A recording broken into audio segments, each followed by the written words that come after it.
Alright. Welcome back to One Piece Anime Review, episode number 91.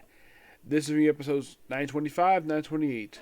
Now, pretty much reviewing these episodes here, I'm going to be finishing right now. I will come back to the dub, definitely.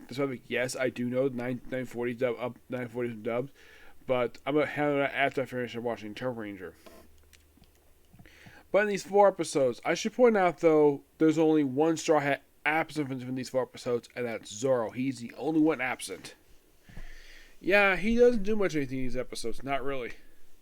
Luffy, we see him very briefly. He's talking to Boss Haro, and this actually is 928, by the way.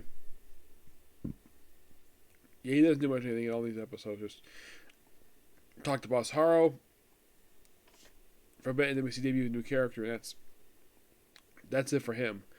Oh, by the way, our new characters. Oh, and here's a little fun fact for you. Did you know 927 was the first episode's whole arc? We have no new characters. You thinking, really? Yeah, really. But in these episodes, we see debut a whole lot of characters. I have basically Orochi Arashi, which they all make their debut this episode. We have Dakaku. By the way, this guy is 42 years old. And he's voiced by Monty Thompson. Fujin, 45 years old. Voiced by Zach Libra. Lira. Yeah. We have Yozman. First we have Ranjin, who's 45 years old. He's voiced by Landon McDonald. As for Yasmin, well, he's voiced by Howard Wong. And he's one of our younger ones. Although he's only 24 years old. There's also Saratobi. You're thinking, Saratobi? Yeah, he's named after an actual ninja. One of two. One of two pop ninjas. And of course, it's Hanzo. He makes his debut also 925 as well. And we have Kazakagi,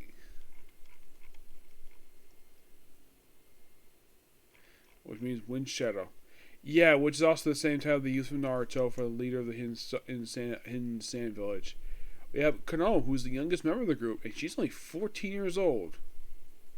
Voiced by Shelby Chambers. Hanzo, which when I heard the name again, like, wow, this name sounds familiar. Yeah, he's also named after Pop Ninja as well. Yep, he is voiced by Jason Lord. He's 42 years old, and they say his height is 17 feet tall, 10 inches.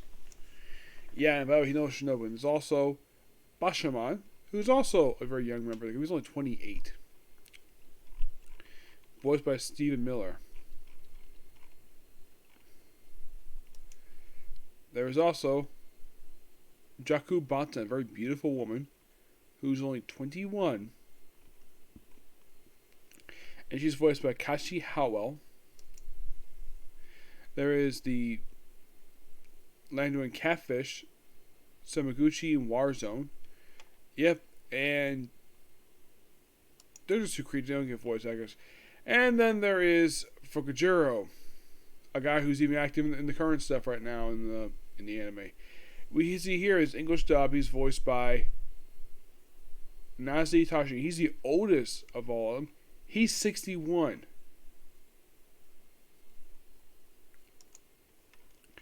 We have others. We have an official, Inoku, who's voiced by Kamiloa. No credit for his sub actor. You have Tom Monoski, who appears in this episode plus one other episode of the whole series. Yeah, he pops up again in 941, and that's it. Yeah, he's voiced by Mark Allen Jr. And as for the new character, about 928, we have Dafuku. He's voiced by Josh Martin. He's the Scorpion Man. Yep. Oh, by the way, how much of the manga this covers? It finished up Daphne chapter 930, goes to pretty much 931 to 933. That's how far they got through in just a few episodes. So I've already discussed Luffy. Okay, and Zoro mentions absence. Well, let's next talk about Sanji, where we see him transform into his his raid suit, which he doesn't call himself Stealth Black, call himself Soba Mask, and he proceeds to beat the living crap out of page one, and then they leave. Soba Mask pops up later on, where he gets basically get the palm by Nami for peeping. I get this, don't worry. Yep, and that's it for Law, Frankie, Usopp, and Law for the rest of the episode. Yeah, that brief bit in 925, that's it for them. Because most of these episodes at this point just focus on Orochi's mansion. Where the banquet's going on, the chorus is entertaining him. Robin proceeds to politely sneak away to do a little sneaking around. And somehow she's found by the Abawashi. By the way, also, Nami and Shinobu both there too. And Brook is inside the place. This is where he found the poneglyph. This was something basically spoiled a little later. Oh, by the way, here's something quite strange though. Did you know that basically Luffy never goes to this place this whole arc? Yeah, that's quite weird though about this particular arc. Like, there's no raid on the Shogun's mansion. But Kaido's, yes, but not the Shogun's mansion. Like, Luffy does not go here this whole arc until like the very end. Like, not to the aftermath stuff. But the main story itself, he never visits this place. Never. And of course, I think Robin's a sorceress that keeps hitting with a bunch of kunai. But nope, she smiles like, not here. And apparently that was a shadow clone. Yeah, she's able to do that now. Sneaks back, and then of course we have Otaku basically laughing at the Shogun, which he gets very upset with that and takes out his sword. He's about to kill her. And, well, the Coruscant steps in to stop her.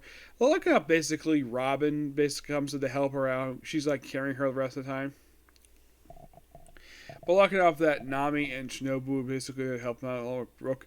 Brook ends up chasing several of them. Heck, he doesn't even get a chance to ask the two female members of the group. He doesn't ask them, "Can I see your panties?" Yeah, he doesn't say that. At all. You would think one of them who's basically be perfect. I'm sure he would do it with a 14-year-old, but the 21-year-old, yeah, he would do it no problem. It's like, ooh, I curse you. Can I see your panties too? Maybe just the highest pervertedness. That's probably what is probably what's going on here. So, by the way, Brook is not seen after this. Basically, this is something quite weird about Brook. He basically spends a lot of the time hiding in a well this whole arc. Yeah, it's almost like basically Oda didn't want anything and give him barely anything to do. Like, basically Robin is rescued by Nami and Sho. Before that, they run into somebody he knows, Hanzo. And he's like, Nimpo, ball crusher. Oh boy. See, basically what she did, she basically threw some balls at his groin. He's like, oh, I can't move. He's like, Nimpo paralysis juice. And Nami's like, you made that up. Like, is it just me, or just that basically, like, the way the dub presented it, like similar ways the sub is like, oh, let's just copy all the ninja techniques from Naruto.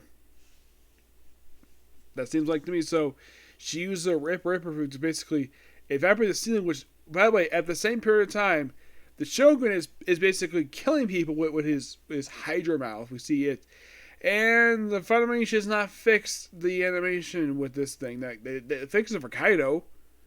But now what not Orochi? Like, it's still not finished. Yeah, his looks so weird compared to the regular animation we see here. It's almost like the animation for him feels like about 20 years in the past. Like, wow. Like, you improved for Kaido, but not Orochi? That makes no freaking sense. Because still, 3 years later, the animation does not look very good when he transforms. Kaido's looks very good for the way he looks. But not Orochi. His looks somewhat, I feel like the colors are there. It's almost like basically the way I have here. It's like it jumped off an actual page of like a panel or something. And it doesn't look too good. Kaido's look more. It looks like for Kaido's, like, they fixed it, but not in the case of Orochi. So he eats people, and he basically picks up the quarters in his mouth. Blood comes to the ceiling, falling out, he drops it, and then the Shiro, the Mad, walks into the Shogun, and of course he just turns around, takes his sword out, and then he proceeds to cut down the courtesan. And she doesn't say anything. She doesn't basically make an expression like, oh, she got killed. Oh, don't worry, she's not dead. Yeah, this action was staged. Yeah, and then of course, basically, after she gets cut, he then sees basically on the ground, he picks up, it's basically the paper that the straw hat, that the Usopp was passing around. He sees that and just tucks it away inside of his kimono, which, yeah, good thing Orochi didn't see it, otherwise he would have basically like, what is this? He would have suspected courtesan to be involved with basically rebelling against them. And he's able to scot-free because of the fact that, well, no rebels against the Shogun. So he's able to get off no problem. Yeah, then of course, then all 4 girls escape without Brook for some reason. Of course, Robin is still holding on to Otaku the whole time. Yeah, how is she? She holds on to this little girl and holding on to this kite the whole time. It must be very difficult for her, but luckily, probably she's not flying very long. And don't worry, we get more fun stuff with her, with these 3 ladies later. In a bathhouse, don't worry. That'll happen really soon. Yep, but not much to say about these 4 episodes. They're pretty good, and, well, gonna be on a little break, basically, for this one. This way, again, well, you're on break from Turbo Ranger. I'm gonna go back to Turbo Ranger soon. I'm basically watching 5 straight stories of Doctor Who, but first, I gotta finish watching my anime. So, next thing I'm gonna do is gonna be more One Piece. Well, new episode anyways. The dub basically will wait till later. But next video is gonna be a Comic Corner. Okay, next video. Bye. Excuse me.